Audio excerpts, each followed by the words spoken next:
Bible came out in 1611. So he was there 50 years. He was put in jail in 16. He was put in jail in 1661. So he got hold of it real early. Like, before that. Yeah.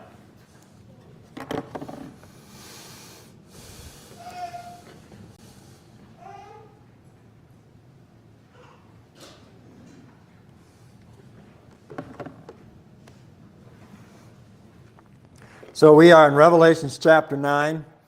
This is one of those, this is probably the freakiest chapter in the Bible. Some crazy stuff going on here. So I think I'm immersed in this a little bit too much because I dream about some of this stuff. But yeah, it's not very edifying and doesn't build me up much. So I'd like to get back to studying Romans. But we are in the fifth and the sixth trumpet. The whole chapter is just about these two trumpets, which is in the seventh seal. So we're towards the end of that tribulation period, that 7-year period. Some people believe it's only 3.5 years, but I believe most prophecy teachers believe that there's a 7-year period coming called the Great Tribulation. And then there's the last part of the tribulation, that's 3.5 years, that is where most of the drama goes on. And so we have the fifth and the sixth trumpet. In the fifth trumpet, you have the locusts released from the bottomless pit. The sixth trumpet, you have 200 million man army kill a third of men, the third part of men. Can you imagine that?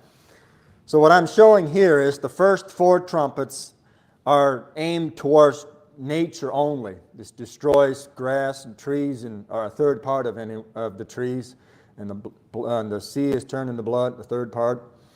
A third of sea life is destroyed, and ships are destroyed. It doesn't mention people getting killed yet until the fifth trumpet, and even in that trumpet, it's not killing men, just hurting them.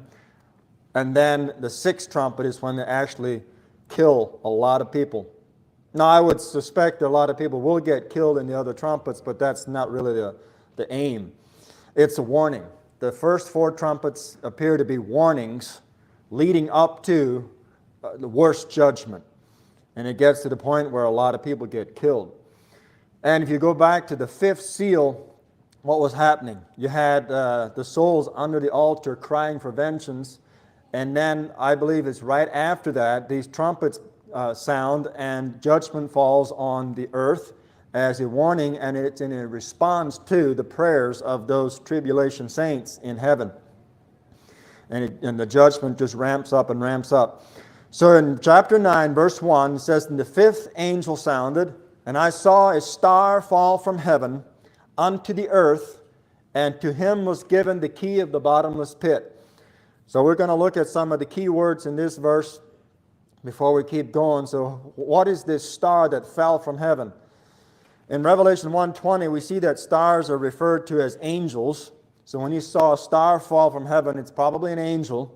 But my question was, is it a good angel or a bad angel? And I'm not 100% sure. Job 38:7 also talks about the morning stars that were singing together when God created the earth or laid the foundations of the earth, which takes you before Genesis 1. There were angels, had to be angels because man wasn't created before the earth. So these stars are angels. Here's a reference about Satan falling. Luke 10:18, Jesus said, "I beheld Satan as lightning fall from heaven." So what we see here is that when somebody falls, it's the bad guy. But here it's not falling like a star, but like lightning. So I'm still not sure if it was Satan or not. Revelation 10:1 says a mighty angel came down. Didn't say he fell, he came down. Now that was a good angel. So it leads me to believe that when the star fell, it was probably a bad guy.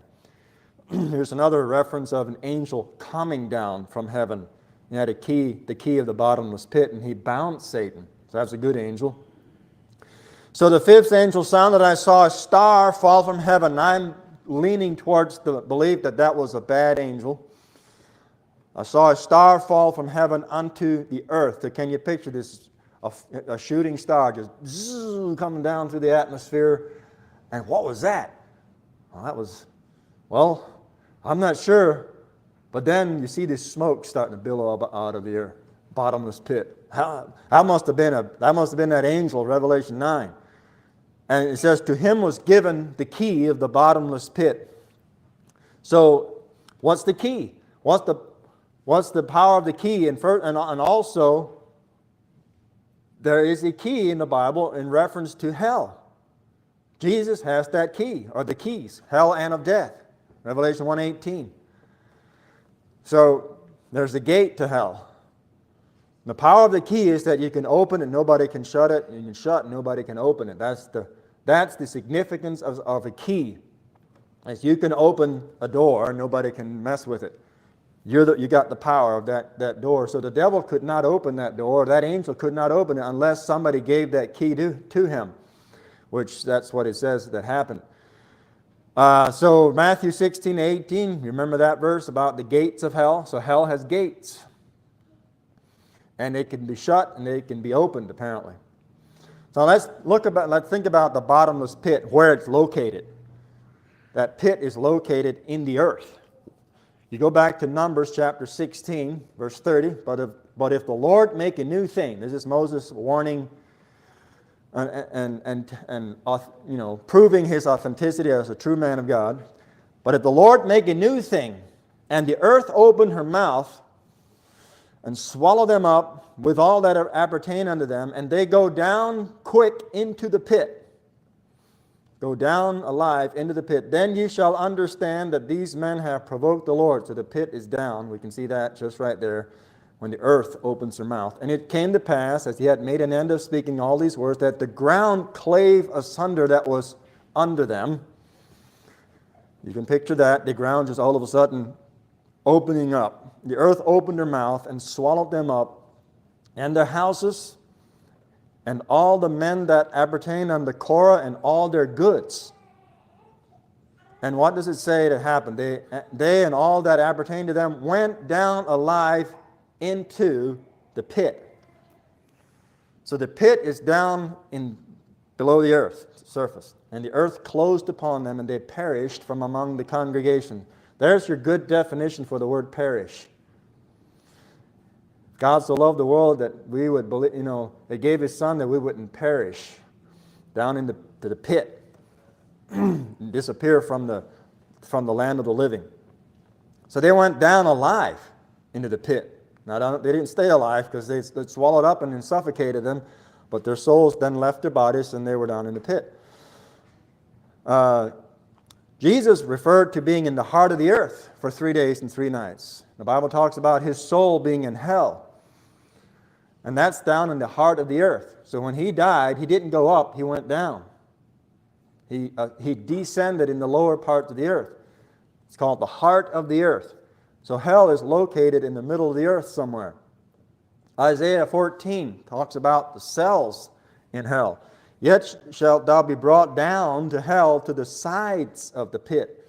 So if you can picture a shaft going down from the, let's say, the surface of the earth down to the middle, and then in the middle, in the sides of the shaft, there are cells in the sides of the pit. Okay? Little caverns, little rooms, if you will. And souls are stuck in there. Thy pomp is brought down to the grave, and the noise of thy vials. The worm is spread under thee, and the worms cover thee. Kind of gives the idea of a bed. So no doubt there are souls down in those sides of the pit in these little rooms, and they probably have a little spot that they're, like a form of a bed, and it covers them. Worms cover them. Worm is spread over them and under them. And then the time comes when those souls are dumped out of those cells. The death and hell were cast into the lake of fire, and they're dumped into the bottomless pit or into the lake of fire. The sides are emptied out. Probably they will be brought out of those cells in the day of judgment, in the great the white throne judgment, and they have their day in court where they are officially condemned to the lake of fire. So just some details about the bottomless pit. Why is it bottomless? Well, you're just suspended there in the middle of the earth and there's no bottom. So, not a good place to be. The fifth angel sounded, and I saw a star fall from heaven unto the earth, and to him was given the key. To him was given the key of the bottomless pit. Now that's the first reference of 7 times in the book of Revelation that the term bottomless pit is used, which is, that phrase only appears in the book of Revelation as in that exact way. It's referred to in 2 other times in the Bible as the deep. Luke 8:31, the same Greek word is translated deep. And when Jesus went to the Gadarenes, remember that guy who was possessed? And he had a whole legion of devils inside of him. They besought him that he would not command them to go out into the deep, which is the bottomless pit. They didn't want to go to the deep. So he let them go into those pigs. And then we have the other reference about the deep. Romans 10 verse 7 says, or who shall descend into the deep, that is to bring up Christ again from the dead? Indicating that Christ was in the deep, apparently. Okay, so other references about the bottomless pit in Revelation. Remember, this is the pit that the angel or the star opened up. What else comes out of that pit? Later we will read that a beast will ascend out of the bottomless pit. That's the Antichrist, the son of perdition. And then later, Revelation 20, the devil, Satan himself, will be bound and imprisoned in that pit. When the good angel comes, he'll close that. He puts the devil inside that pit and shuts it up. Cast him into the bottomless pit and shut him up and set a seal upon him that he should not deceive the nations anymore. And for 1,000 years. And then later it says, and he'll be let out of his prison. So it's literally called a prison. So when the good angel comes, he shuts it. When the bad angel comes, and I believe it's the bad angel. You know there are bad angels. The devil has angels that'll fight in Revelation 12. So this bad angel came and he opened the pit. But he was allowed to. He had the key given to him. The key was given to him.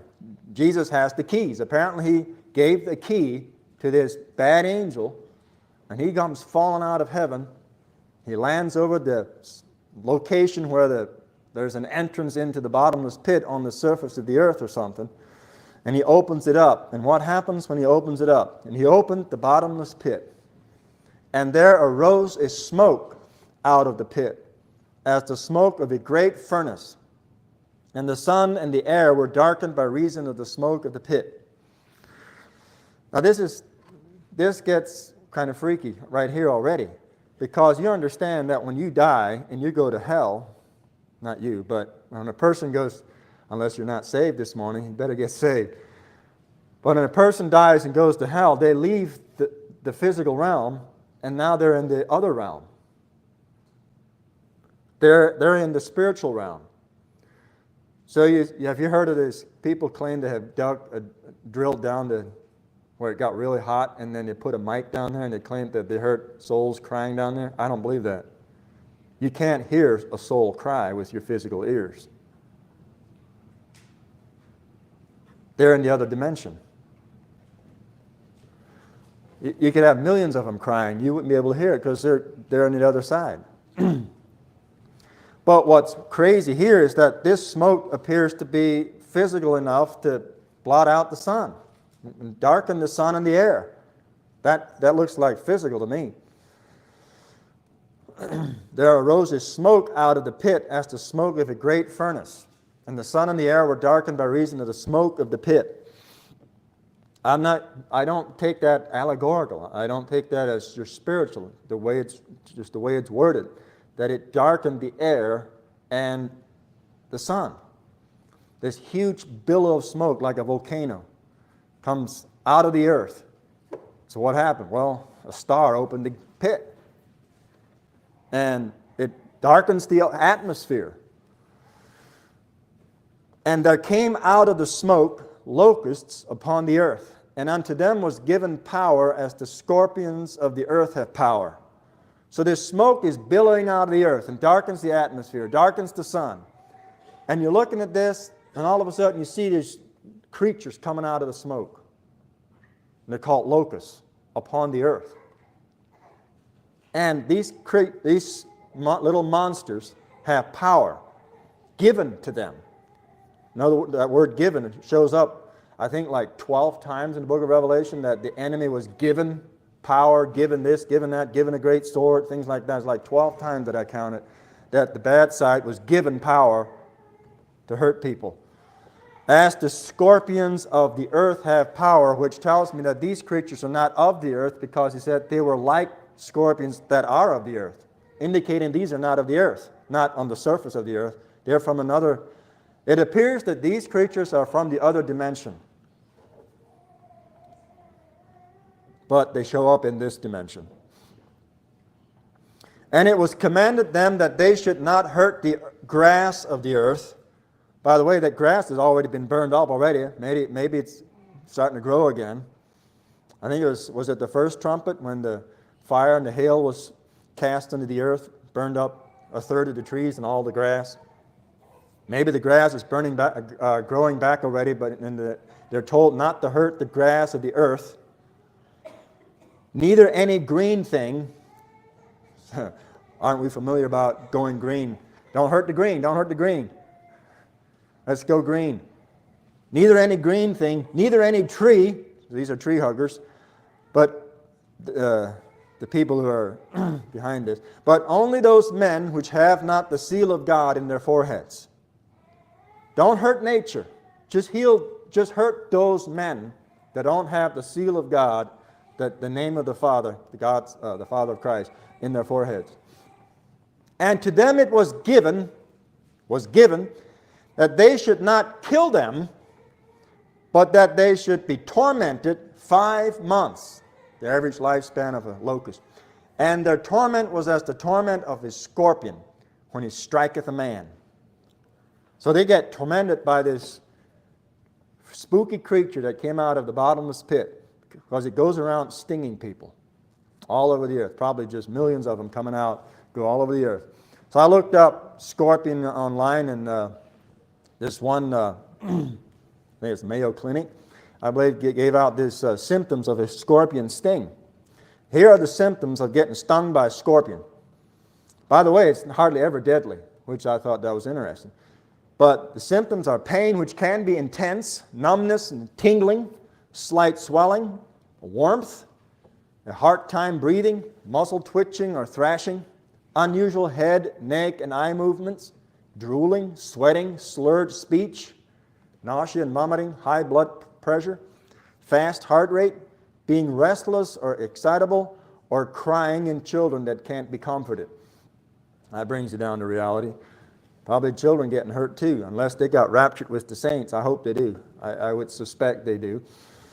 I would not want children to be part of this judgment. Look what how they respond. They become suicidal. And in those days shall men seek death. Think about the word seek.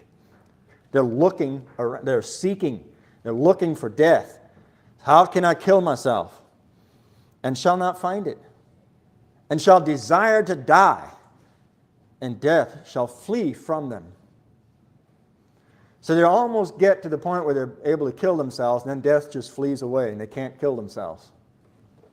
So the Clintons lose their suicide cover for 5 months. So 5 months long, these men cannot die. So I guess you won't have people die, and there's no explanation. Nobody will die during that time that are stung by these scorpions. So can you imagine being so tortured and in such pain? You're not even wishing that the pain would, that you would get over it and live. You just want to die.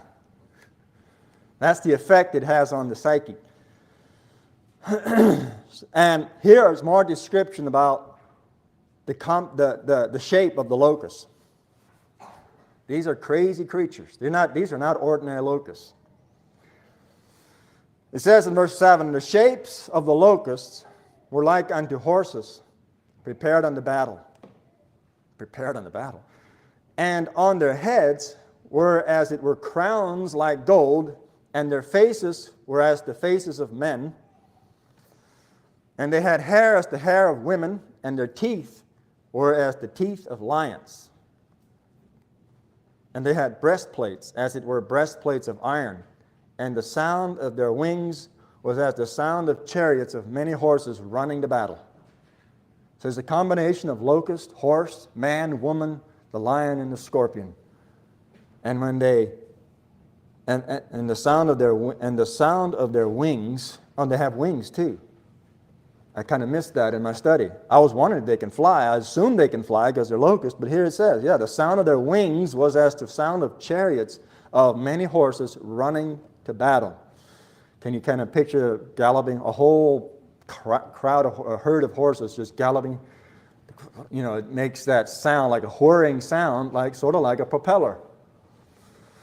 But it's probably not. I don't know if this is a machine and animal blending or not, or is it just millions of these creatures whirring together, and it has this tremendous sound. Many horses running to battle.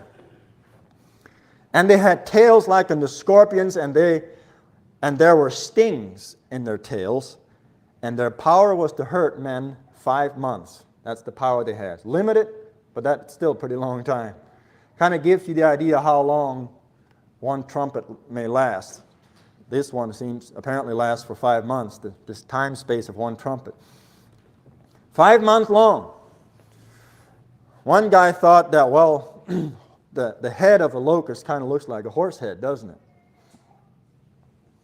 And it kind of does. You see that. And if you study a locust, that there's a resemblance of the head of the horse there. But that's still not all of it, because these guys, the face is the faces of man. So this is more freaky than that. A lot more freaky. Somebody came up with this idea. You see that? It has the face of a man, but teeth like a lion.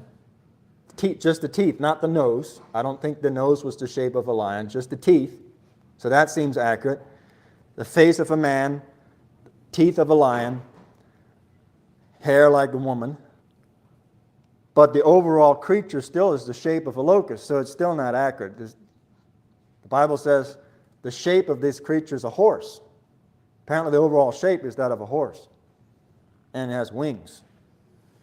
I don't see wings on here, unless it's folded back. I guess that's folded on the body. But I don't think our imagination can quite come up with an accurate picture of this creature. But some people are trying. So I think this is about the best I've seen online. Now, locusts usually devour vegetation, but these creatures are told to only hurt those men, just hurt men. Okay? Here's somebody else trying to explain this creature. Let's look again at their origin, because these are not ordinary creatures. In verse 2 it says, smoke that came out of the pit. So the smoke originates in the pit. It comes out of the pit. And then it says, there came out of the smoke locusts upon the earth. So you can see that the locusts come out of the pit. The locusts are probably from another dimension. I don't know. But they show up through the smoke, or maybe the locusts are creating a cloud like a smoke. Maybe this whole billow is the locust himself, but I suspect there's smoke coming out, and then the locusts come out of the smoke, so the locusts are probably not the smoke. But the locusts come out of the smoke, and they go all over the earth, and they have power as the scorpions of the earth have power. These are not of the earth. They are from the pit. That's their origin, which already tells you something. And they seem to have intelligence. Verse 4, it was commanded them to only hurt specific things or people, not nature.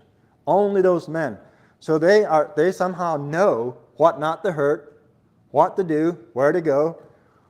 And if somebody has the seal of God on their forehead, they won't hurt that person. So that indicates they have intelligence, and they probably have a central command. By the way, there's a verse that says they have an angel over them, a king over them. So I suspect that these guys are interdimensional. You know what interdimensional is? You can pass from the other side, the other dimension into this dimension, and you then go back. Look at the word shape. We're going to look at that word shape in the Greek and how it's translated every time. And the word like, and the phrase as it were, and as. Their faces were as the faces of men. Okay? That indicates interdimensional, and there is more going on than just nature. Here's the Greek word for shape. Homoioma. It's translated not that many times, which tells you it's not that usual. Likeness 3 times, mate like to 1 time, similitude 1 time, shape 1 time, a total of 6 times, which is the number of man. And here's Strong's definition for the word shape, or homoioma. That which has been made after the likeness of something. So it's a copy. It's been made after the likeness of something.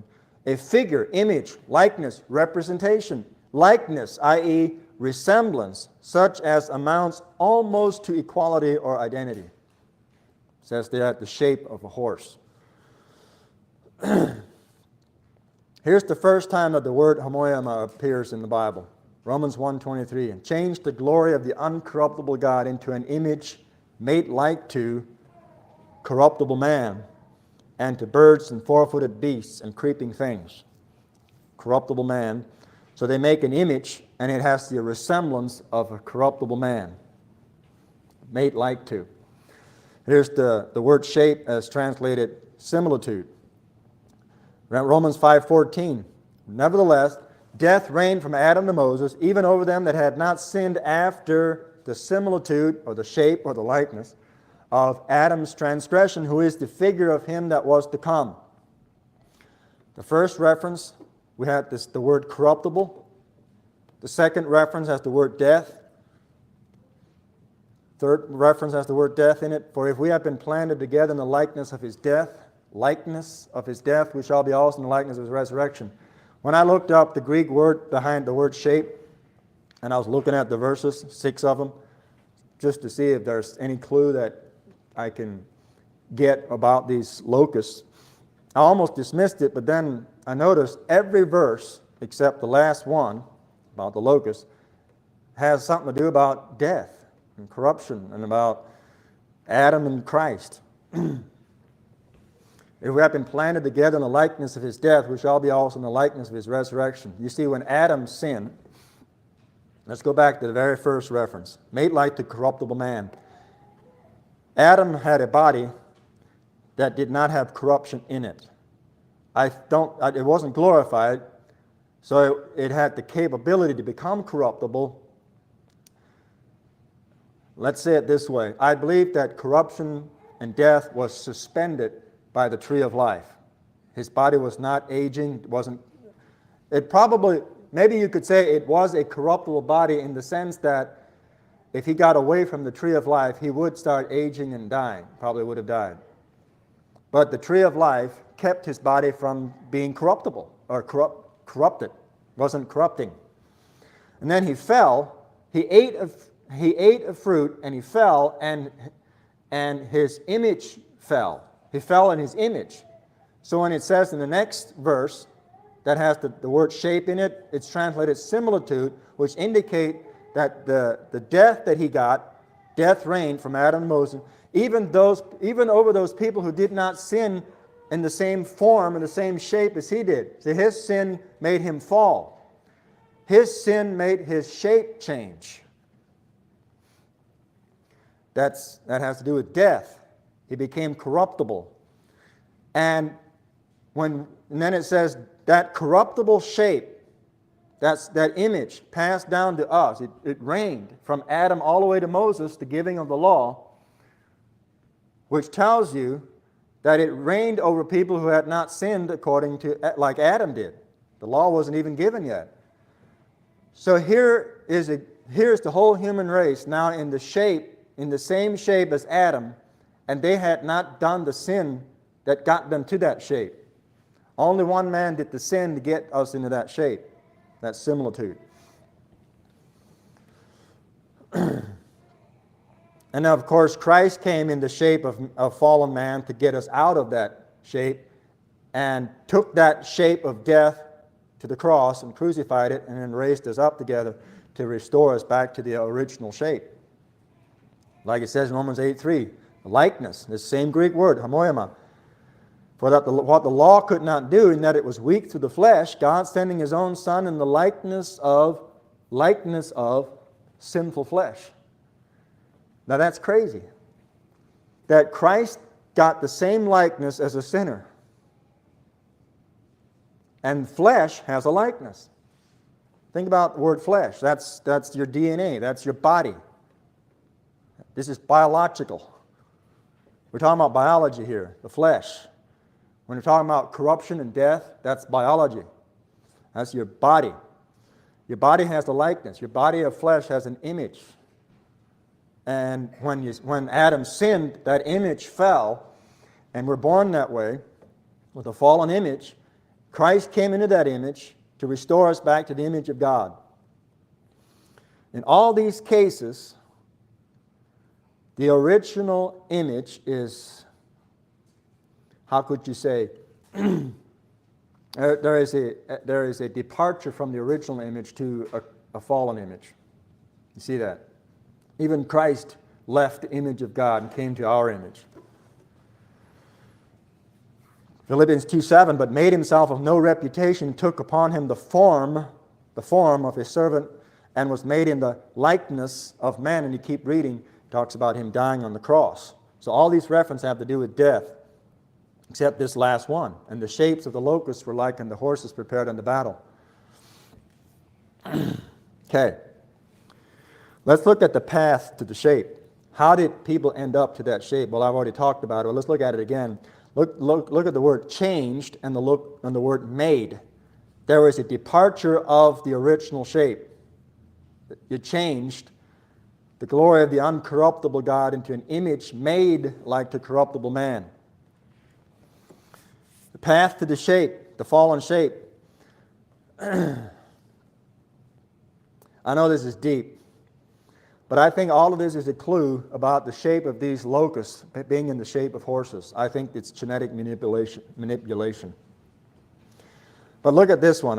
You take us time to study these 6 verses, or 5 verses, where that Greek word homoioma shows up. You study how these people end up in the shape that they're in. How did they end up there? It's not something that they did, and it's not the original shape. There's a departure from the way God originally made them. We didn't sin and then end up in that shape. We just born that way, biologically, ended up being that way. So we are not in the same shape as Adam was before he fell. There's a departure from the original shape, and then we're born that way. And then Christ came not in the original shape of God, He came in our shape, made of no reputation, took upon Him the form of a servant, was made in the likeness of men. So in all these cases, you see that the path to the shape, that not in the original shape, that we were not in the original shape of God, or that the creatures, whether us or these locusts, are not in the original shape that God had made. Us fallen human beings are not in the original shape that Adam was made in. You follow all of that? Can you follow that? We don't even know what it's like to be in the original shape. We started out in life fallen through birth, genetics, biology. All of these verses have to do with the shape or likeness. Shape or likeness, it has to do with the body, the flesh, which is DNA, genetics. The body arrives to a different state in one man only, Adam, Christ. The body changed in Adam only at first. When he fell, he was there by himself. We weren't there, except in his seed. But his body alone changed from one state to another. The image, as far as his image went. The Bible calls that similitude or likeness. So his body arrived to a different state, and then afterward, that state, that fallen state or shape, is replicated in many men. So we're copied. Shapes. The genetics, if you will, or the body somehow, fell in his image anyway, and then we're just copies of that fallen image. So if you put all that together, I think you have a good clue about these locusts being in the shape of horses. I believe it's very possible that through genetic manipulation, they changed the state of God's original creation, and they come up with a locust that has the shape of a horse, possibly through the genetics of a horse and the locust together. And then they have one creature that's changed over to a different shape than the original. And then they just make copies of that, reproduce it many, many times over. That's some of the clues that I'm seeing by studying this closely. I know that's a lot of deep analyzing there. But the fact that he uses the word shape and the Greek word homoioma that's behind that word shape, and it's not used that many times. And every time that it is used, it has to do with the departure of the original shape that God had made through biological means, or through, there's also a spiritual thing going on here, because Adam did a spiritual thing, or a moral thing. He sinned. And then death came in. But it affected his biology. It affected his body. And very likely made him unable to, we believe that. We totally believe that. He was unable to, or started to get unable to interact with the other dimension. There was a veil that started to form between him and God, which God is a spirit. He is now getting separated from the spiritual dimension. He used to be able to function in both dimensions without any problems. He'd hear God walk in the garden. Even after he fell, he could still hear him. And talk to him apparently face to face. But that over time, that veil got stronger or thicker, if you will, and it got harder and harder for men to communicate with the other side, with God. So there again, we see interdimensionality going on here. Back in the day, it was good between God and man. Through his body, he could dwell on the physical earth, and through his spirit, and his body not being a veil, his body transparent, his spirit could function with and know God. So he was interdimensional, if you will. And you look up the word that describes him falling, and you apply that to this creature here, it appears that these guys, these locusts, are interdimensional, that they're able to pass from the other dimension, the spiritual dimension, like UFOs, they appear and then disappear. That's interdimensional. They appear from the other side, the spiritual realm, but they show up and they're physical, or at least they appear to be, and they crash. I don't think that's all hype. I think a lot of it is, but I think there is some realistic stuff going on with that, but I think it's demonic. I think that's all demonic. But they have technology. How do you explain that? That is stuff coming over from the other side, and it's real. And think about an angel, which is of the other dimension, coming and killing 185,000 physical people in one night with a sword. That sword was pretty physical, and yet it was from the other side. And Christ's sword coming out of his mouth, killing physical people. So I believe that on the other side of the physical realm, in the spiritual realm, there are literal, real creatures When Jesus said that I'd give you power to tread on scorpions and serpents, he wasn't talking allegorical. There are real creatures on the other side that are scorpions and serpents and snakes and things. In other words, if your eyes were open, you would see there's a scorpion laying there, or a serpent, or whatever. And we have the power to tread on them. So you tread right, you might not even realize you're treading on them sometimes, but they're there. They're real. It's just that you can't see them with your physical eyes. So I believe that these creatures, what we're seeing then is a physical manifestation of the other side.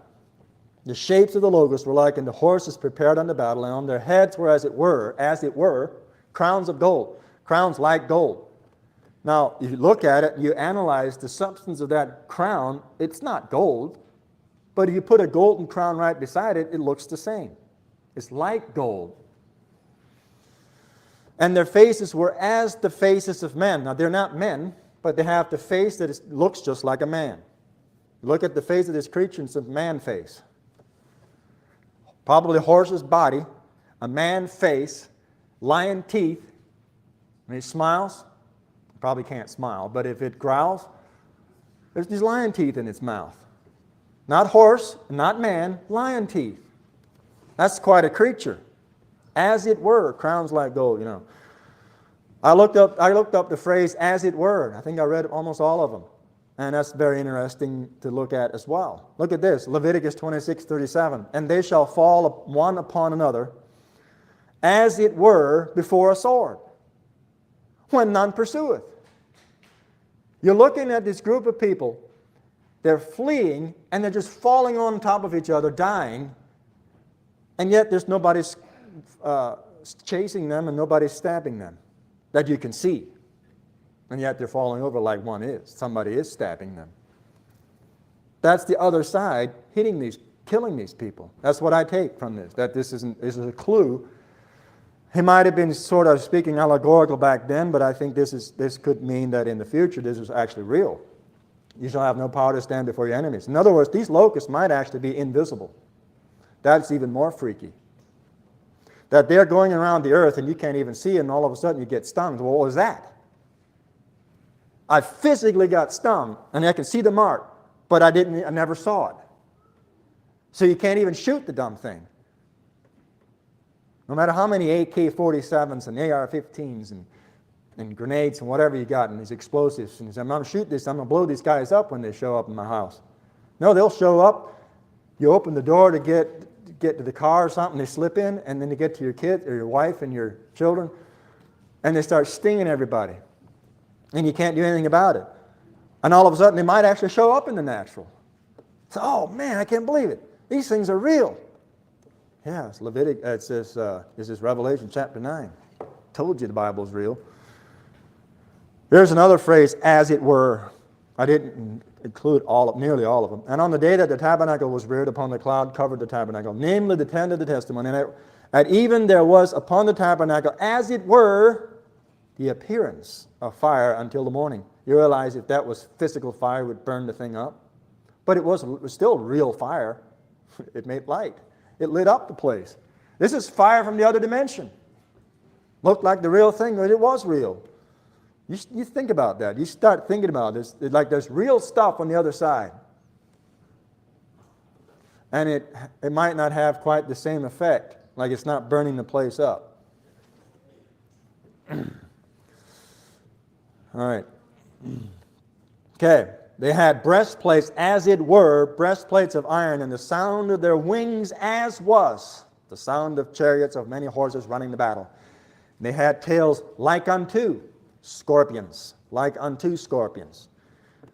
And there were stings in their tails. And their power was to hurt men 5 months. And they had a king over them, which is the angel of the bottomless pit. There's an angel, a custodian, if you will, over the bottomless pit. And this angel is the king over these creatures. Now, there's a verse, and I think it's, Proverbs 30:27, that locusts have no king. These are not ordinary locusts. But it says they have a king which is over them, the angel of the bottomless pit, whose name in the Hebrew tongue is Abaddon, but in the Greek tongue hath his name Apollyon. I think they both mean destroyer or destroy or something like that. And then it's called, that whole thing is called a woe. One woe is past, and behold, there come two more woes hereafter. So, this as horrible as this woe is, there's two more coming even worse. All right? Now, I've spent a lot of time on that one trumpet right there. That fifth trumpet, the trumpet about the locusts coming. These are not ordinary locusts. In fact, how can you even call them locusts? You can call them horses almost. They're the shape of a horse. I mean, what do you call that thing? You know, it appears to me a trans-dimensional, beast. Like it's a conglomeration of creatures in one. And you study transhumanism, you study all these things that they're doing in the laboratories nowadays. This is actually possible. This is actually real, even here, like on top of the earth, not much less down in the bottomless pit, unless they're somehow cooperating with the bottomless pit. I don't know what's going on. But you study this stuff and you realize, like Chuck Missler was saying, that they're messing with genetics and opening Pandora's box, as he puts it, and you start opening a door to the other realm, the other side, by what you're doing with your genetics and with things that you're messing with. Yeah, you're opening a door to the other side. And you can't shut it then. You know that they are messing with the genetics of the human, and they want to make us part machine, like computer, to the point where it's more machine than human. And now we're talking about having a constitution or having laws for those creatures that are not human anymore. But, well, if it's not human, or if it's so little human that it's a machine now, well, how does the Constitution apply to that? So they already talked about laws that apply to that thing. I'm telling you, this is not just hype. I used to think, oh yeah, right, transhumanism, that's far-fetched. But you start looking into it, they have labs all over the place, like almost every state of the country and every country. Every country is like a race to get to the first to these computerized humans. So we're looking at, I think John was seeing that kind of stuff. And so for hundreds of years, they just applied it allegorical, and I guess that's the only thing that could the only way to get meaning out of the book of Revelation, at least some of it. But now it's actually, wow, what in the world? This is actually real.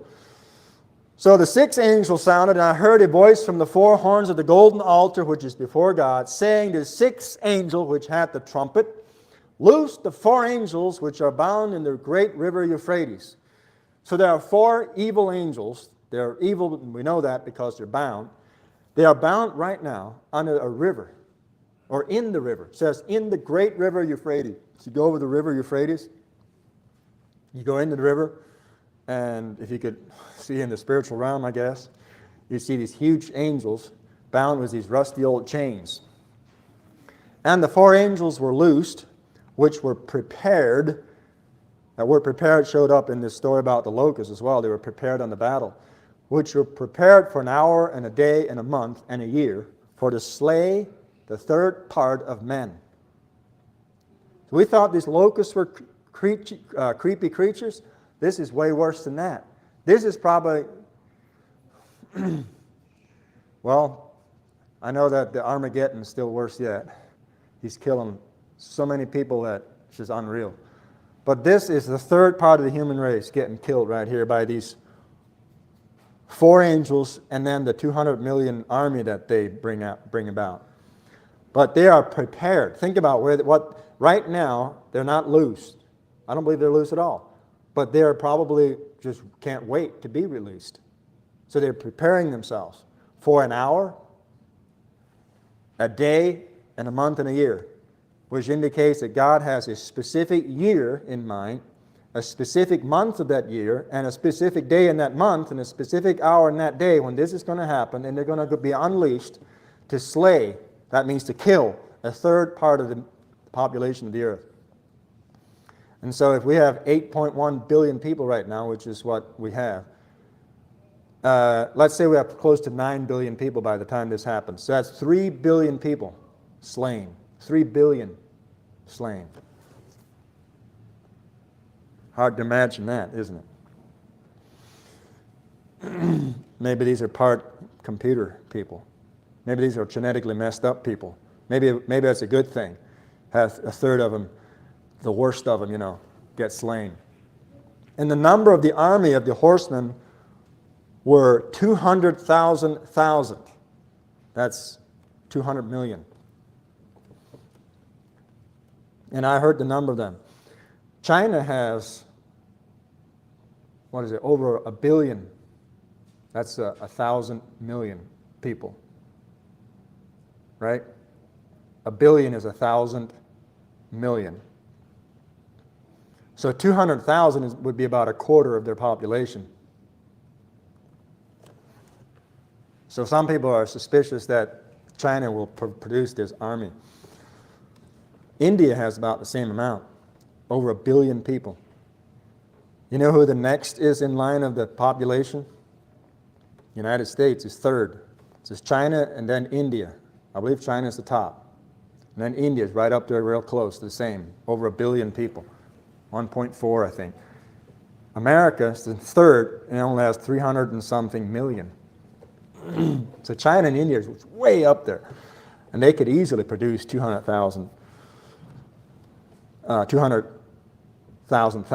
million a soldier army.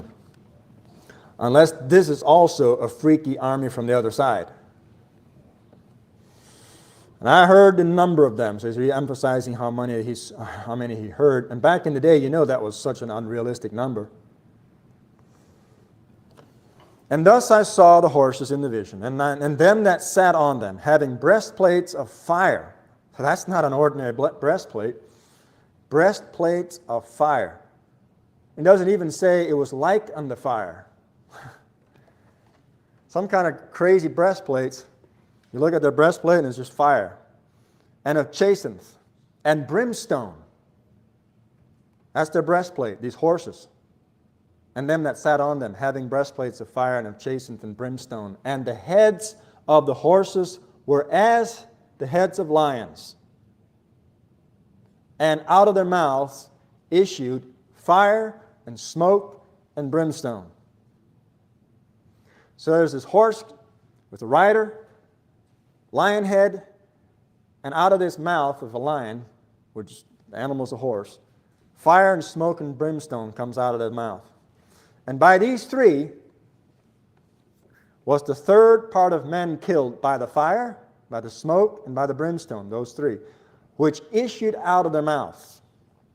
You think this is just first century description of 21st century weaponry? Some people think so, but looks like an animal to me.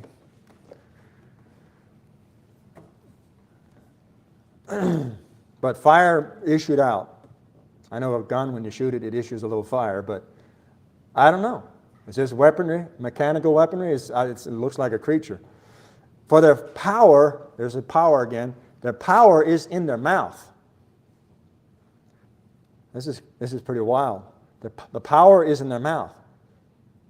We have power in our mouth. It's not like to this. This is actually like literal. For their power is in their mouth and in their tails. Oh, so now we're also discussing the tail again.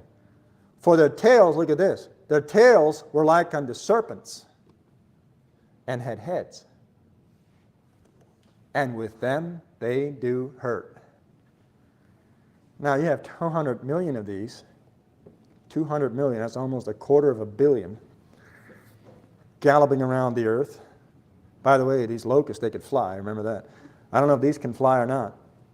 But they're going around and they are spewing fire and brimstone and smoke. And then they take their tail and they hurt people. And with them they do hurt. The tail has the shape of a snake, and there's a head on the other end of this tail. That's quite a tale of a story right there. But this is not just a story. This is a real creature. A head on both ends. That's another, that sounds like another genetic manipulation as well. And the rest of the men which were not killed by these plagues, this calls this a plague, these horsemen, which were not killed by these plagues, yet repented not of the works of their hands, that they should not worship devils and idols of gold and silver and brass and stone and of wood, which neither can see nor hear nor walk. You know how crazy it is? You know how weird people are? They worship the thing that's hurting them. They keep worshiping the guy that's destroying them. How foolish is that? But that's what they do. Why would you say, I am for Hamas, like queers for Palestine? Like, if you went over there as a queer, they'd kill you. But I'm for them. I'm for Palestine. I'm for people who want to kill me. That's called insanity. Somebody explained it as what did he call it? A wood cricket or something like that. That if it gets stung by, I can't remember, some creature, maybe a spider, it messes with their brain where they go underwater and they drown because it short circuits their brain by this creature that stings them, and that for that creature to survive or to grow into full maturity, that cricket has to die. So the cricket stings them and makes their brain short circuit, and it goes into water and drowns, and this other creature takes over and lives. And it's like, well, that's a perfect description how people they worship the thing that is killing them and lets the thing take over. It's like your brain isn't all like short-circuited or something. It doesn't even make sense. You want to serve something that is to your destruction. And it hurts you. Yeah. I was just, what is up with this? Why are our leaders making choices that is destructive to their own country? That doesn't make sense. That brain must be hijacked by devils. Neither repented they of their murders. Their murders. They're still killing people in the middle of this. Killing babies. Nor of their sorceries. So they're into witchcraft. Nor of their fornication. I know the world is really going crazy, but let me go back, look at the computer or my phone. Or let me go and shack up with my girlfriend. Just keep fornicating. Nor of their thefts. Break into stores, keep stealing things. Here's another description about these great horsemen. Joel might be the same story about his horses. A day of darkness and of gloominess, a day of clouds and of thick darkness as the morning spread upon the mountains. A great people and a strong. There hath not been ever the like, neither shall be any more after it, even to the years of many generations. What's this great people? A fire devoureth before them, and behind them a flame burneth. The land is as the Garden of Eden before them, and behind them a desolate wilderness. Yea, and nothing shall escape them. The appearance of them is as the appearance of horses, and as horsemen so shall they run. Like the noise of chariots on the tops of the mountains shall they leap. Sounds like aircraft. Like the noise of a flame of fire. You ever heard the noise of a flame of fire? Like a jet, maybe. That devoureth the stubble, as a strong people set in battle array. Before their face, the people shall be much pained. In front of their face, people are just writhing in pain. All faces shall gather blackness. In such pain that the face goes black, or it's from the smoke or something. They shall run like mighty men. These are super soldiers. They shall run like mighty men. They shall climb the wall like men of war. These horsemen, or horses. These are not ordinary horses either.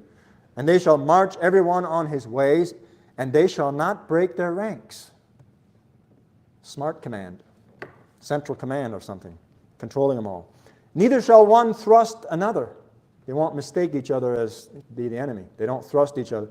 They shall walk every one in his path, And when they fall upon the sword, they shall not be wounded. What kind of creature is that? They shall run to and fro in the city. They shall run upon the wall. They shall climb up upon the houses. They shall enter in at the windows like a thief. That sounds like a very, very adaptive creature. The earth shall quake before them. The heavens shall tremble. The sun and the moon shall be dark, and the stars shall withdraw their shining. That's the day of the Lord. Like this, these creatures have to be taken out by second coming. That's the only way to deal with these. And the Lord shall utter his voice before his army. His army. For his camp is very great. For he is strong that executeth his word. For the day of the Lord is great and very terrible. And who can abide it?